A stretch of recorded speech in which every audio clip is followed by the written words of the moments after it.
নমস্কার বন্ধুরা, welcome back to my channel. Thumbnail দেখেছেন, আশা করি কিছুটা আন্দাজ করতে পেরেছেন। তো আজকে আমি কথা বলবো আমাদের মন্দিরাকে নিয়ে, মানে আমাদের সকলের প্রিয় ম্যান্ডিকে নিয়ে।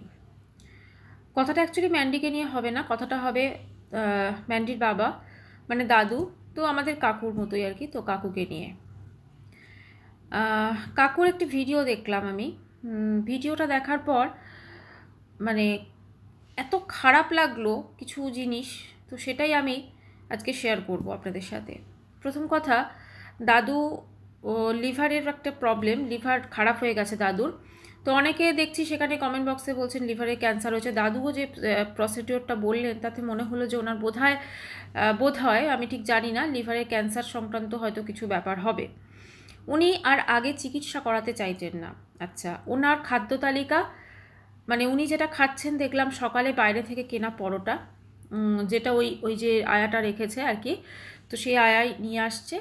তো সেই পরোটা খাচ্ছেন উনি, তারপরে দুপুরে নর্মাল খাওয়া দাওয়া করছেন। এখন দাদুর বক্তব্য হচ্ছে আমি যে কটা দিন বাঁচবো, আমার যা খেতে ইচ্ছে হবে আমি সেটাই খাবো, আমি নাতনির সঙ্গে সময় কাটাবো এবং এইভাবে আমি যেতে চাই। মানে কোথাও না কোথাও আগের দিন মন্দিরার কথা শুনেও বোঝা যাচ্ছিল যে ওরা বোধহয় এটাকে নিয়তি ধরে নিয়েছে এবং নিয়তি ধরে নিয়ে সোজা কথা দাদুর শেষ সময়ের জন্য দাদুও যেমন ওয়েট করছেন, সবাই ওয়েট করছে। কিন্তু কথাটা হচ্ছে, দাদুকে বলছি, আপনি যে বলছেন যে আপনি আপনার নাতনির সঙ্গে সময় কাটাবেন, আপনার মনে হচ্ছে না দাদু একটু বেশি দিন আরও যদি আপনি আপনার নাতনির সঙ্গে সময় কাটাতে পারেন? আপনি পরোটা খাচ্ছেন, আপনার লিভারের যে সমস্যাটা, পরোটা খাওয়া খারাপ কিছু নয়, কিন্তু বাইরের যে পরোটা তাতে কিন্তু ময়দা থাকে, ডালডা থাকে, আরও অনেক জিনিস থাকে। সেটা কি এই সময়ে আপনার কিছুদিন আগে আপনি এরকম একটা অসুস্থতা মুখলেন, শারীরিক অসুস্থতা আপনার খারাপ, আপনার শরীর লিভার খারাপ হয়ে গেছে, সেখানে আপনি কি করে বাইরের পরোটা খাচ্ছেন? আপনার যদি পরোটা খেতে একান্ত ইচ্ছে হয়, আপনি যিনি রান্নার দায়িত্বে আছেন, যদি ওই আয়া রান্না করে থাকে তাহলে ওনাকে একটু বলতে পারেন। আর এই প্রসঙ্গে আমি ম্যান্ডিকে একটা কথা বলবো, ম্যান্ডি এখন প্রচণ্ড বিজি তার ফ্যামিলিতে। অবশ্যই সেখানে তার বিজি থাকার কথা, তার স্বামী সন্তান সব কিছু নিয়ে, শ্বশুর শাশুড়ি। কিন্তু বাবা মা এমন একটা জিনিস না, মানে সত্যি কথা, বাবা মায়ের জায়গাটা কেউ নিতে পারে না। বাবা মা যতই খারাপ হোক, যতই যাই হোক, আলটিমেটলি তিনি তোমার বাবা। কাজেই বাবার কমফোর্ট জোনটা যেমন দেখবে, বাবা যেমন চাইছেন যে চিকিৎসা উনি করাবেন না, তো ওনাকে চিকিৎসা করাতেও কিন্তু রাজি করানোর দায়িত্বটাও আমার মনে হয় এটা কিন্তু ম্যান্ডি এবং তার হাজব্যান্ডের। ঠিক আছে, ম্যান্ডির তো বেশি, কারণ বয়স্ক মানুষটা ওরকম বলেই থাকেন। সত্যি তো, এই বয়সে এসে কেমো বা রেডিয়েশন যেসব প্রসেসগুলো আছে, প্রসিডিওরগুলো আছে, ভীষণ ভীষণ কষ্টদায়ক প্রসেস। এবং ছুঁচ ফোটানোর জন্য যেমন দাদু বললেন ভেন পাওয়া যায় না, খুব কষ্টকর। জানি অনেক কষ্ট হয়, অনেক মানে যারা নিজের লোক তাদের খুব কষ্ট হয় যখন ওরকম কেউ। কিন্তু এটাও তো ঠিক যে একটা চিকিৎসা যদি না করানো হয়, জিনিসটা তো আরও জটিল থেকে জটিলতর হয়ে যাবে। আজকে দাদু বলছেন যে আমি এইভাবেই হেসে খেলে যে কটা দিন বাঁচবো আমি এইভাবেই কাটিয়ে দেবো। আজকে যখন দাদু কথা বলছিলেন না, ওনার মানে এত উনি হাঁপিয়ে যাচ্ছেন, এত ক্লান্ত হয়ে যাচ্ছে, এবং যেটা ওনাকে দেখে মনে হলো ওনার ঢেকুর উঠছিল সম্ভবত, বা কিছু একটা ওনার সম্ভবত যে উনি খাবারটা খেয়েছেন সেটা বোধহয় হজম হয়নি বা কিছু, খুব স্বাভাবিক ব্যাপার। ওনার লিভার কিন্তু এই সময় ওই রিচ খাবার ওই সব নিতে পারে না, বাইরের ময়দার পরোটা যেটা আমরা খেলেই তো আমাদেরই তো গ্যাস অ্যাসিডিটি হওয়ার একটা প্রবণতা থাকে। তাহলে দাদু সেখানে তার লিভার খারাপ হয়ে গেছে, কি করে সে মানে পরোটা খেতে পারে? আচ্ছা, আর একটা কথা বলবো, আগের দিন ম্যান্ডি সানডে ব্লগে দেখলাম, ম্যান্ডি বলছিল শুরুর দিকে যে ও বাবা কি খায় দেখি, খাসি মাংস না মুরগির মাংস, সেই অনুযায়ী রুগীর রান্না করে দেবো। শুনে এত ভালো লাগলো, আমি তো ভাবলাম বোধহয় সত্যিই বোধহয় ম্যান্ডি রান্না করবে তার বাবার জন্য ঘুরে এসে। কিন্তু দেখলাম ওরা ফেরার পথে ওর বাবার বাড়ি যাওয়ার ঠিক আগে এক জায়গা থেকে মাংস নিচ্ছিল, সম্ভবত চিকেন মনে হলো বা মাটন, আমি ঠিক বুঝতে পারলাম না। তো যাই হোক, ওটা মাংস ছিল। তো সেইটা নিচ্ছিল, সেইটা কি ম্যান্ডি তুমি তোমার বাবার জন্য নিচ্ছিলে? ওই রিচ চিকেন বা মাটন যেটাই হোক, অত রিচ তরকারি, যদিও তুমি সেটা দেখাওনি। তুমি এসে বললে যে বাবা কি মানে ওখানে আমি শুটিং করতে পারিনি কারণ বাবার সঙ্গে খুব গল্প করছিলাম। তুমি বাবার সঙ্গে দেখা করতে যাচ্ছ খুব ভালো, কিন্তু একটা মানুষ যার লিভার খারাপ হয়ে গেছে তাকে কি করে এতটা রিচ খাবার কি করে দেওয়া যায়, এটাই হচ্ছে প্রশ্ন। তুমি তো মেয়ে। আজকে যে বাবা তোমাকে এতটা বড় করেছে, যে বাবার জন্য তুমি আজকে এই জায়গাতে, এই ওয়াইটিতে, অবশ্যই তোমার বাবার এখানে অবদান আছে। তোমার বাবা তোমাকে সেরকমভাবে মানুষ করেছেন। হ্যাঁ, তুমি বিয়ে তোমার পছন্দ মতো করেছো, তারপরে তুমি তোমার অভাব অনটনের মধ্য দিয়ে তারপরে তুমি এই জায়গায় পৌঁছেছো, কিন্তু বাবার ভূমিকাটাও তো সেখানে আছে। তিনি তোমার বাবা, সে যতই খারাপ হোক, তিনি যাই হোক, কিন্তু একটা মানুষ যখন বলছে যে আমি চিকিৎসা করাবো না, জানি জোর করে করানো যায় না, কিন্তু তাকে কিন্তু অন্যভাবেও বুঝিয়ে সুঝিয়ে রাজি করা যায়।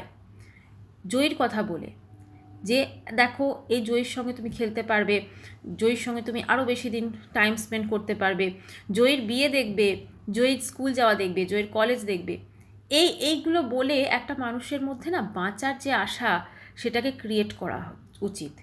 সেটা কিন্তু একমাত্র মন্দিরা তোমাকেই করতে হবে। খুব মুশকিল, কারণ দাদু কিন্তু খুব জেদি একজন মানুষ, দেখে অবশ্যই মনে যায়, এবং তিনি একগুঁয়ে টাইপের একটু। তাকে রাজি করানোর দায়িত্বটাও ঠিক যেই প্রসেসগুলো, সেটা কিন্তু একমাত্র ম্যান্ডি পারে, আর কেউ পারবে না।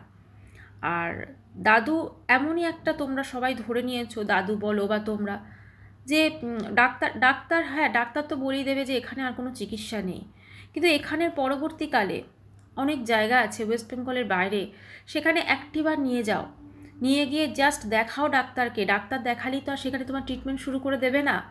ডাক্তার দেখাবার পর ডাক্তার তোমাদের সেখানে সাজেস্ট করবে, তোমাদেরকে পরামর্শ দেবে যে আপনারা এইগুলো করুন, এইভাবে আপনি ঠিক থাকতে পারবেন, এইভাবে ঠিক থাকতে পারবেন। আমি এই ওয়াইটির প্ল্যাটফর্মে কোনোদিন পার্সোনাল কথা বলি না, তবে আজকে আমি একটা কথা শেয়ার করব। আমার মায়ের হঠাৎ করে আজ থেকে ঠিক 3-4 মাস আগে মা হঠাৎ করে চোখে দৃষ্টিটা, মানে চোখে মা বলছিল খালি মনে হচ্ছে খুব মাথা যন্ত্রণা করছে, চোখে পাওয়ার বেড়েছে বা এরকম কিছু, চোখের পাওয়ার তো ছিলই আগে। হঠাৎ করে ডাক্তারের কাছে যায় এবং 3-4 দিনের মধ্যে মায়ের যে ভিশন সেটা মানে চলে যেতে থাকে হঠাৎ করে, সাডেনলি। আমার মায়ের সুগার আছে, প্রচণ্ড সুগার আছে, ইনসুলিন নেয়। তো সে পরে আমরা সবাই ভয় পেয়ে যাই রীতিমতো। আমরা এতটা ভয় পেয়ে যাই, বাবাকে যখন ফোন করি, বাবা বলে মনে হয় তোর মা দেখতে পাবে না।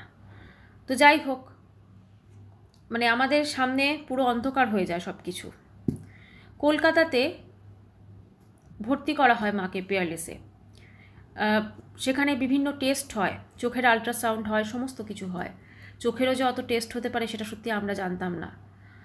সেখানে ধরা পড়ে যে মায়ের চোখের যে নার্ভ, সেই নার্ভ শুকিয়ে যাচ্ছে, এবং মায়ের যে মানে ওই ব্যাপারটা হয়েছে, ওটার কিন্তু কোনো মেডিসিন নেই, ওটার অনলি আছে স্টেরয়েড, ওটার অনলি মেডিসিন হচ্ছে স্টেরয়েড। তো সেখানে কলকাতার ওই পিয়ারলিসের ডাক্তার সাজেস্ট করেন, আমাদের এখানে আমরা তো যতটা পেরেছি করেছি, চোখের ডাক্তার, কিন্তু এর বেশি আমরা করতে পারবো না, আপনি হায়দ্রাবাদ নিয়ে যান। হায়দ্রাবাদে তোমরা সবাই জানো চোখের একটি ভালো ইনস্টিটিউশন আছে, তো সেখানে নিয়ে যাওয়া হয়। সেখানে যাওয়ার পর মাকে সেখানেও স্টেরয়েড দেওয়া হয়, মানে ওরাল ট্যাবলেট হিসেবে। আর ওখানে যখন পিয়ারলেসে ভর্তি ছিল, তো চোখের একদম ডাইরেক্ট পুশ করা হতো, কারণ স্টেরয়েড দেওয়ার পর সুগার লেভেল হাই হয়ে যায়, অনেক সময় শরীরের সমস্যা হয়। সেটা হসপিটালে থেকে 7-8 দিন ভর্তি ছিল, সেখানে সেভাবে করা হয়। মা রীতিমতো লাস্টে কান্নাকাটি করতো যে আমি আর হসপিটালে থাকবো না, আমাকে বাড়ি নিয়ে চলো। কিন্তু আমরা, কারণ মা যদি ওখানে না থাকতো তাহলে মা কিন্তু আজকে মা দেখতে পাচ্ছে, মা দেখতে পেতো না। তারপরে হায়দ্রাবাদে নিয়ে যাওয়ার পর সেখান থেকে ডাক্তার, সেখানেও বিভিন্ন টেস্ট হয়, সেখান থেকে সমস্ত মেডিসিন মানে স্টেরয়েড দেওয়া হয়। এরপরে প্রতি মাসে একবার করে হায়দ্রাবাদ যায়, এবং সেখানে কিন্তু এখন মায়ের চোখ ঠাকুরের ইচ্ছায় বলতে নেই, ভালো আছে, মা দেখতে পাচ্ছে। হ্যাঁ, হয়তো মা পুরোপুরি পরিষ্কারভাবে একটা চোখে দেখতে পায় না, কিছুটা আবছা পায়, কিন্তু আর একটা চোখে ভিশন এখনও ঠিকঠাকই আছে। মা নর্মাল লাইফস্টাইল যেরকম লিড করা সেরকম লিড করে। তো আজকে যাই হোক, ডাক্তার যেটা বলছেন, বা যেমন এবারও যখন গেছিল, বাবা জিজ্ঞেস করেছিল যে মানে এভাবে কতদিন আর আসতে হবে, বা তো এবারে স্টেরয়েডটা বন্ধ করে দিয়েছে, কারণ স্টেরয়েডটা যেহেতু সুগার বেড়ে যায়, তো সেই জন্য স্টেরয়েডটা বন্ধ করে দিয়ে একটা মেডিসিন দিয়েছে, সেটা প্রচণ্ড কস্টলি একটা মেডিসিন। তো সেইটা দিয়েছে, এবং সেইটা খেলে ওটা ঠিকঠাক থাকবে আর কি, মানে যে ভিশনটা আছে সেটা থাকবে, পুরোপুরি ভিশন চলে যাবে না। তো মা এখন মোটামুটি সব কিছুই করে, মানে হাঁটাচলা করছে, সব কিছুই করে। তো সেরকমই কোনো কিছু না থাকলেই না, মানে এমন নয় যে সমস্ত চিকিৎসা শেষ হয়ে গেছে, না, ডাক্তার দেখালে তারা একটা উপায় বলে দেন। ডাক্তাররা যখন বুঝবেন যে হ্যাঁ তোমার চিকিৎসা করানোর মতো একটা মানে কি বলবো, তোমার তো আর্থিক সমস্যা আছে মন্দিরা, তোমার যথেষ্ট আর্থিক সমস্যা আছে, তো তোমাদের যে ইচ্ছাটা ভীষণভাবে ইম্পর্টেন্ট। কারণ একটা মানুষ চোখের সামনে এভাবে শেষ হয়ে যাবে না, মানে শেষ হয়ে যাচ্ছেন উনি, এবং উনি যেভাবে খাবার খাচ্ছেন খুব খারাপ লাগছিল। যখন পরোটাটা উনি খাচ্ছেন না, মনে হচ্ছিল ছুটে গিয়ে জাস্ট প্লেটটা কেড়ে নিই, এটাই। কারণ উনি খেতে ভালোবাসেন অবশ্যই, উনি রিচ খাবার খেতে ভালোবাসেন অবশ্যই, কিন্তু সেই রিচ খাবারগুলোকে বাড়িতে হালকাভাবে তৈরি করে দেওয়ার ব্যবস্থাটাও কিন্তু তোমাকেই করতে হবে মন্দিরা। তোমার বাবার মনে মানে কাকুর মনে বেঁচে থাকার আশাটা তৈরি করতে হবে, না হলে কিন্তু খুব মুশকিল। আজকে যখন আমরা বসে, আমি যখন বাড়ি যাই, আমি যখন বসে সবার সঙ্গে আমরা যখন গল্প টল্প করি, মা বসে থাকে, মনেই হয় না যে সেই দিনটা আমরা কাটিয়ে এসেছি আজকে। তো সেরকমই সমস্ত কিছুর উপায় আছে। হ্যাঁ, ট্রিটমেন্টের মধ্যে থাকতে হবে। ডাক্তার যেমন মাকে পরিষ্কার বলে দিয়েছে ট্রিটমেন্টের মধ্যে আপনাকে থাকতে হবে, ট্রিটমেন্টের মধ্যে থাকতে হবে, না হলে কোনো উপায় নেই। ট্রিটমেন্টের মধ্যে থাকলে মানুষ স্টেবল থাকবে, মানুষ সুস্থ থাকবে, পুরোপুরি সুস্থ না হলেও কিছুটা সুস্থ মানুষ থাকবে, এটাই। যাই হোক, একটা মানুষকে দেখার পর খুব খারাপ লাগছিল, মনের কিছু কথা আমি শেয়ার করলাম।